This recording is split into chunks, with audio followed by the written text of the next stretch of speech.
Alors quels sont les enjeux majeurs du merchandising? Pourquoi est-ce qu'on met en valeur les produits? On cherche à mieux les mettre en valeur. Bon, première chose, ça va être pour développer bien sûr les indicateurs commerciaux du magasin. C'est-à-dire que quand vous allez bien positionner un produit, il a plus de chances de se vendre. Donc s'il a plus de chances de se vendre, vous allez booster vos ventes, ce qui va avoir un impact du coup sur votre chiffre d'affaires réalisé. Si vous positionnez les bons produits, les plus margés au bon endroit, vous allez booster votre marge globale et votre taux de marge. Vous allez booster votre panier moyen grâce aux achats d'impulsion, puisqu'un client, en positionnant bien un produit, peut-être qu'il n'avait pas prévu de l'acheter, mais finalement il va le prendre. Donc ça va booster votre panier moyen et votre indice de vente. Après, vous avez l'un des objectifs majeurs aussi, c'est de mettre en avant l'image de marque de l'enseigne. Donc vous allez bien positionner vos MDD, donc les mettre en avant. Donc souvent les marques propres et marques enseignes, soit on va les mettre en tête de gondole pour bien les mettre en avant, soit on va les mettre à proximité des yeux ou des mains du client. Comme ça, c'est plus facile pour lui de choisir ce produit-là qui est beaucoup plus margé. Ensuite, c'est pour aussi déclencher des achats d'impulsion, donc séduire le client.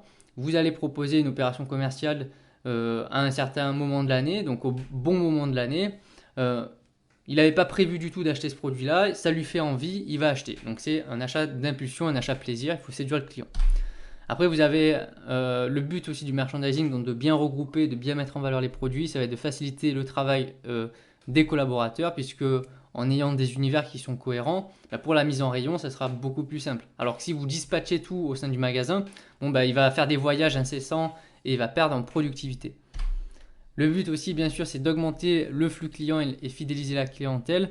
En faisant des bonnes opérations, en mettant en valeur le produit, on va attirer le regard du client. Donc c'est toujours dans le même principe de séduire le client. Donc un magasin qui est beau, qui est bien mis en valeur, du coup le client il va revenir facilement. Et enfin, le but aussi du merchandising, c'est aussi d'orienter le choix des clients.